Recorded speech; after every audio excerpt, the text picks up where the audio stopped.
Welcome, skeptics and truth seekers, to another episode of Schoolhouse Crock. Today we have a little bit of a different episode as we discuss the topic of Proposition KK. I have Lesley Hollywood with me here today, and she's going to help us understand that if this does pass, will it really benefit the children in Colorado? Welcome, Lesley, and thank you so much for joining us today. Yeah, thank you for having me on, Stacy. Can you give us a little bit of a background on yourself? Sure. So my name is Lesley Hollywood, and I am a kind of a citizen activist. I've been politically active in Colorado since 2009, so about 15 years now. Over the years, my activism kind of shifted from more of just campaign activism, things like that in the early years, to eventually in 2018, I really became laser focused on gun rights activism. And I did that because I saw the March for Our Lives that were happening in 2018 after the really horrific shooting that took place in Florida. And I just saw these marchers in the streets just really ignorant to the issue of guns and gun rights, basically just demanding the government take away our right to self-defense. They were demanding the government take away the rights of their neighbors and all of these things for a very horrific tragedy that took place. But at the same time, the solutions to that were not to just disarm the citizenry. So that was kind of why I took a deep dive into the gun rights activism, and then I've just been involved in it ever since. I think you're absolutely correct. They do tend to go to, they want to take them away instead of going to the realm of like, how do we educate ourselves? How do we have a better understanding of what's going on? Why did this horrific incident happen? Like, what led up to it? And then can you just give us like a brief explanation of what Proposition KK is and how it ended up on our ballots this year? So Proposition KK would, if passed, would put a 6.5% excise tax on firearms, firearm parts, and ammunition here in Colorado. That would be in addition to the taxes that we already have in place. And depending on where you live, that changes. In some areas that we're in, we've got TIFs and TIFs. If you shop over at Shields in northern Colorado, you know the kind of fees you get hit with there, in addition to your just regular sales tax. So this would be an additional tax on top of that, 6.5%. And there is actually already a federal tax on firearms that is about 11%. I believe it's 11% on handguns and 10% on long guns. So this would be in addition to that tax as well. Um, so this was put on the ballot by the state legislature. So earlier this year, when the legislature was in session and they were, down there making all their new laws, this was one that they couldn't actually just make into a law. It had to go in front of the voters because it raises taxes. And since we have TABOR, the Taxpayer Bill of Rights here in Colorado, it requires the legislature to take this tax and put it to the people to approve, even though they would rather have just managed to just sign off on it during the legislative session. So because of that, we now have it on our ballot to decide. And so when it actually went through that process, it went through the process any other law would go through to become law. It started out as a bill. It went through committee hearings. It went through, 3 readings in the House, 3 readings in the Senate. Eventually, the governor did have to sign it, but all of that was to just eventually put it on the ballot here. So that's why we have it on the ballot in the first place, and that's how it ended up there. And who presented this bill originally? This bill was run by State Representative Monica Duran. I believe Meg Froelich jumped in on it as well. I'm trying to think over in the Senate who got behind it. Monica Duran loves to pretend like she is pro-gun. She always talks about how she's got a concealed carry permit and all this stuff, but she votes for some of the most radical gun control of anybody down at the Capitol. But she was really the one who championed this. And when she was pushing for it, when she would, as the bill sponsor in the committee, before they would start taking public testimony on it, she would give her spiel. And she always talked about how she's a domestic violence survivor. And that's why this bill was so important to her because of where the funding will go, which I think we're going to get into. So we'll talk about that a little bit more. But so she really just used kind of her history as a DV survivor to really push one. I would definitely agree that she does support some radical bills and then also tries to pull on some of the heartstrings So is she maybe insinuating that if a gun owner has to pay more for their ammo, their weapon, that that would reduce the risk of being a domestic violence victim? So, that's a really good question because one of the things that became really apparent while this was being going through the process during the legislative session, because I testified in both the committees in the House and in the Senate against this one. It actually started when this was initially introduced. It was a 11% tax they were trying to do, and then it was reduced to 9%. And then when it made it to the Senate, the only way they were going to get the votes for it was to drop it to 5%. So it actually started out even higher. Um, One of the things that became really apparent was, Monica Duran had really rallied these kind of domestic violence organizations, these different people who had these stories to be part of the testimony on this bill. And it was funny because when the bill sponsors would talk about it, they would say, this isn't about guns. It's not about gun owners. This is about us needing funding for something else. And this is the only way we're going to be able to do it. And then you would have these people come and testify, and it became very, very clear that they hate gun owners. They absolutely did not believe that women should own guns. I mean, some of the most sexist stuff came out of the testimony on this, which was kind of just alarming. I'm like, you're trying to get gun owners on board with this, but then you're going to turn around and you're going to tell us that women are too weak to have guns. There was some pretty wild testimony that went on with it for sure. Well, and because my follow up question to that was going to be, isn't this going to be a disadvantage for women who want to protect themselves and arm themselves? Like, this is going to affect them as well. It almost kind of seems like it contradicts itself. Like, we're going to keep this out of the hands of abusers, but then we also keep it out of the hands of what could have been victims, but were able to arm themselves. You did mention that it says that the money that from this tax will go towards children and veterans. Is that true? So that's a really good question. Throughout the process of this bill making its way through the different steps during the session, there was actually quite a few changes. So there was obviously the change that went through about how much the tax was going to actually be from the 11% down to the 6.5. But the other thing that kind of shifted and changed the whole time was where the money was going to go. When they very first introduced this, it was actually gonna go, it was gonna go to all these different organizations. Of course, 11% is almost double what the 6.5 is. So, and then reducing the tax, they also had to reduce the amount of, people that would get to put their hands into this piggy bank. So in the end, what they decided, what passed, what the governor signed, what we're going to be voting on our ballot is this. So the first 30 million of the tax that would come in from this would go to the Colorado Crime Victim Services, which is just a victim services fund. And one of the things that's interesting about this is there's two reasons that they've lost their funding. One, federally, they used to get a lot of funding that would come into the state to support these crime victim services. And I want to make it clear, I think a lot of these type of organizations are important. I think crime victim services are important. Crimes don't just happen because of firearms, they happen for a lot of reasons. Yes. So I think making sure we can support victims is important, but it shouldn't be on the backs of gun owners. That's where I really become bothered by this idea. We shouldn't be making it more difficult for somebody to exercise self-defense of themselves and their families so that we can fund these crime victim services. So so federally, they lost funding, and that did happen. I've dug into that and kind of taken a look at the changes in funding, but that can be also handled at a federal level. Why are we losing funding?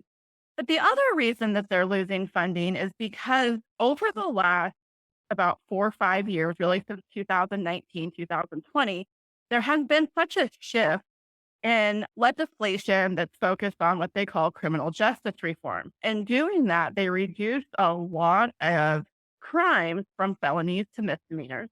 They pretty much decriminalized hard drugs in the state. They reduced, unless you've got 4 grams or more of cocaine, meth, heroin, it's actually a misdemeanor. So they actually, through this change in the law, through what they call criminal justice reform, they have actually created this kind of like a silo now where they no longer are getting fines and restitution and all of this stuff from these criminals that were otherwise paying them. And that money was going into these crime victim services funds. So those two things were kind of the perfect storm for them to all of a sudden say, gosh, we don't have funding anymore, or we don't have as much funding as we'd like or as we need. Where are we going to get it? And that was kind of the creation of this bill. So, could we be so bold to say that because we have decriminalized crime, we are now trying to make up for it because we did not stop crime when we decriminalized it, right? Like, we still have victims. And so now we're actually trying to get the honest gun owners who have probably never committed a crime in their life to actually pay for the crimes of those that are committing. Yeah, and I think not only have we not reduced crime through criminal justice reform, and I think there are aspects of criminal justice reform that are really important. I definitely do think that we need to make sure that we're prioritizing certain crimes over others. I think that there's pieces to that I do think are important. What Colorado did though was so extreme and just so like off the cliff that not only have we not reduced crime, we've actually seen crime increase. So now we have more victims of crime, especially when you then add in the pandemic and all of these other things. We've actually just created more victims of crime while reducing funding. And now we're here at this place. That is definitely unfortunate that this was what our solution to defunding the victims by reducing the charges. We've talked about that this is not the first ballot measure that the state of Colorado has ever had that say that they're going to benefit kids. But then we're stuck here going, well, wait a minute, where is that money going? How are we holding these people accountable? How is this going to be trackable? Is that going to be the case with this proposition, KK, if it does pass? Or is there already something in place that we know, like we can see this is exactly where it's going to go, and this is how it's going to get there, and this is how it's going to be spent? So I think this will be just like we've seen with the marijuana taxes. Now we're seeing it with the cigarette taxes that are supposed to pay for free lunches with for the kids. We've also seen it with sports gambling. We've seen some taxes come out of that. It's hard to hold it accountable. It's hard to say, definitely for an average citizen, it is very difficult to say this is actually where it's going. And for this one in particular, I think when you hear them basically try to tell you it's for the kids. So, in addition to that $30 million that's going to go to the crime victim services, and without a doubt, there are victims of crime who are children. So that, in that way, will it support kids? Sure, probably it will. But the next 5 million in that would actually go to behavioral and mental health cash fund for the continuation and expansion of the Veterans Mental Health Services Program. So that's if we collect more than 30 million, say we get 35, 5 million is going to go to the veterans. But will it actually go there? That's the other question. Then the next 3 million will go to the behavioral and mental health cash fund for the continuation and expansion of access to behavioral health crisis response system services for children and youth. And then from there, the next 1 million would be transferred to the school disbursement program cash fund and is subject to annual appropriation by the General Assembly. So when they tell you this is for the kids, it's not until we reach over $35 million collected that it actually starts to go to programs that are about children. So it is it's disingenuous at best and a lie at worst, if you ask me, when they say this is for the kids. I definitely agree. And I feel like that's just like a ploy to tug on the voters' heartstrings. Like, oh, it's for the kids. It's for the kids.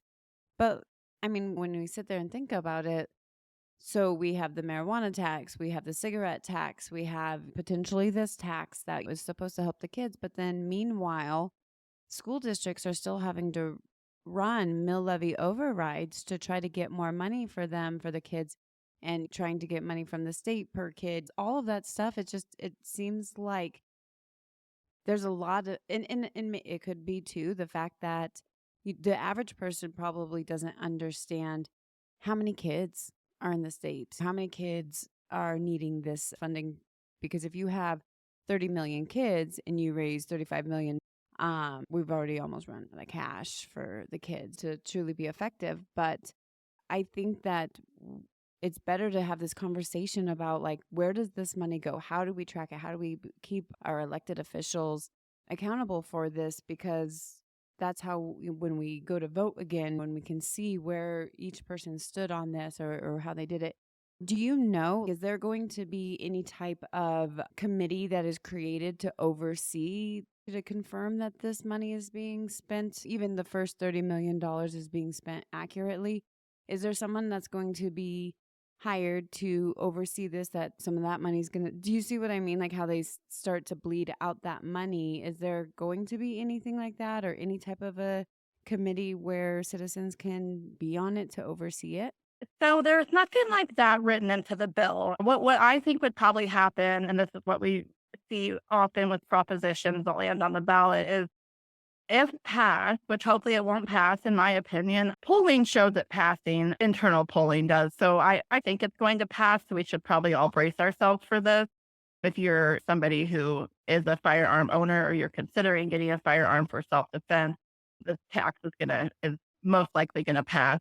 There really is nothing written into it about the accountability aspect of it. And probably what will happen is that if it passes, the next legislative session, they will come back and they will actually uh, craft all of that together into a bill that would amend this bill.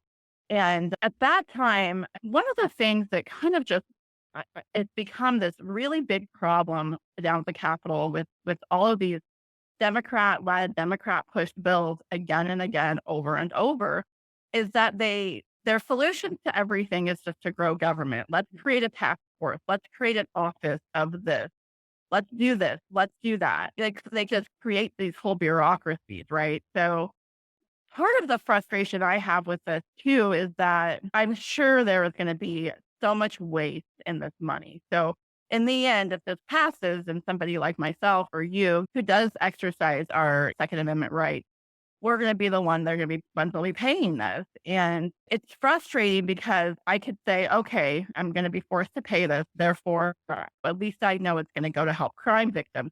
But there is so much waste and fraud in all of this. And there's no return on it. There's no return on investment required. They don't need an ROI at the end to say we've actually accomplished something good. Instead, they can just say, well, now we ran out of money and we need more. Open your wallet, citizens. You're our piggy bank. Yeah. We're going to take more. And I kind of fear that's probably what will happen with this, because the fact that they can't figure out where to access funding for this type of stuff is really bothersome. And I'll actually add, so this is kind of interesting. So where should they get the funding? That is a really good question, because them not having funding is an issue. So where should they get the funding? And that's going to be another proposition on our ballot. I think it's still on there unless it got removed. The one that is going to ask if the state should be able to keep the additional extra revenue that's come in from sports betting. And so what's happened with sports betting is we legalized it, I think back in 2019, 2020, legalized sports betting. And that has actually created a massive revenue stream for the state. And when we approved that, we approved for the state to keep so much of that money. It's actually exceeded that though. So now there's way more revenue coming in than what we've given permission to the state to keep. So they're coming to the ballot again this year to ask, should the state be able to keep that additional revenue? Now, if I had looked at this bill and that proposition back in the beginning, we could have said, should the additional sports betting money Yeah. go to fund these victim services? Yeah. Why would we not ask that question? Instead, they want to keep the additional sports betting money and they want to put it in the general fund fund. And then they Yet want to they take could have just more. put they could have put these two issues together, and sports betting is not a constitutional right. It is not about self-defense. If people choose to sports bet, that's on them. Why would we not have put these two together? To me, that would have made sense. I Yeah. might have even voted for it. Yeah. I definitely agree because, like you, I want to know that the victims are being taken care of, especially when it comes to children and women. Some of those are or victims of really severe crimes. I want to make sure that they are taken care of because they're the victim in this situation.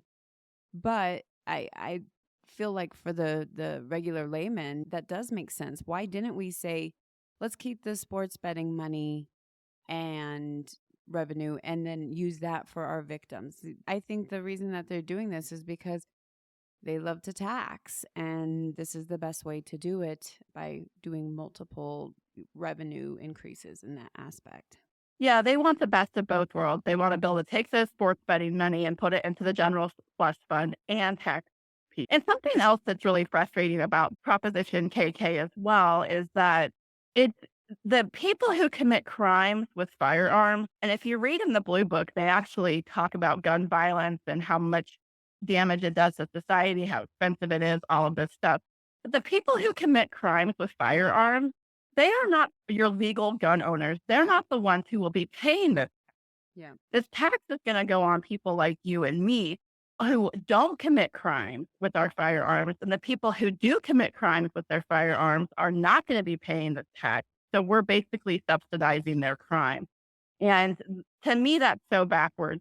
And the other thing I think we might see happen is we've seen this happen actually with the marijuana money as marijuana sales in Colorado have just really declined in the last couple of years. The tax revenue has as well. With a bill like this, or with a tax like this firearms tax, we would then see people go to Wyoming I was gonna say, where they don't have the tax, and we might actually see a reduction in gun ownership. When you're looking at people who would have to choose between self-defense and putting food on their table, they're going to probably choose to put food on their table. So they are going to price people, the poorest people out of self-defense with a proposition like this. And so in the end, we could actually see this create an issue where now we're going to have a reduction in the tax revenue that they're expecting. And then what are they going to do? Then they're going to have to go figure out where to get the funding from elsewhere. well, isn't And it? they could have just done that in the beginning. We look at examples like London, where they have a firearm ban, but then they see an increase in stabbings. And, the evil people are going to find a way to perform whatever evil act that they want to do, no matter with which type of a weapon. And I think you're right. I think they will see a decrease and people will probably go out of state. I mean, especially those of us in northern Colorado that have easy access to Wyoming, like you said, where they don't have that stuff. Thank you so much, Lesley, for coming and talking about us. I know that you have done another video in more depth about Proposition KK. I will add the link for that into the notes of the show so that people can click on that and also just get maybe a little bit more information in there, as well as I know that you, with your Second Amendment activism, you have your Rally for Your Rights group. How can people find you and connect with you on social media? Yeah, so I have a website for the organization, rallyforourrights.com. There's a lot of just information. I tend to be very fact based. I try to not get really into propaganda and emotions and just really stick with facts because I think they're bad enough. Um, so rallyforourrights.com is the website. We also have a group on Facebook called Rally for Our Rights Colorado. And that is just a firearm gun rights focused group, 100%. That's the only issue that we talk about in there. It's very well monitored. We make sure that people who are accepted to that group are actually aligned with what we're trying to do and our purpose. And we also only let posts go in there that are related to firearms or gun rights in some way, shape, or form, which is kind of nice because you get into these political groups and you see so many different things. Our Rally for Our Rights group, Colorado, on Facebook is just it's very laser focused on the gun rights and firearms. If you do find that group on Facebook and you ask to join, if you just put in the comments that you heard about it on Stacy's show, that will kind of tip us off that you're good to go in the group. Otherwise, we do a little bit of vetting. Definitely. I think that's very important. And I know as a member of that Facebook group myself, I feel like there's a lot of informative conversation. Somebody can say, I need someone to help explain this to me. And then people can come in and it's not belittling or aggressive or shameful or, anything like that. You don't feel stupid for saying, I have a question or can somebody help me understand this or what does this mean? And especially like during the legislative session, I think that is a lot of what really helped me understand going on with all of the gun bills that they had. And I'm sure that there's going to be more this next legislative session. And as parents, I think oftentimes we do worry about gun violence because we don't want anything to happen to our children. But what we fail to realize sometimes is that actually being more educated and knowledgeable on this subject is actually going to help protect our children more so than any tax, any ban, anything like that. This education is truly, truly the most powerful thing in protecting your children against firearm violence. Thank you guys so much for joining us today. Thank you, Lesley, so much for coming on. I'm sure we will have you on again as you are so well versed and educated in a lot of these topics that we have going on, especially during the legislative session. Have a great day. Bye.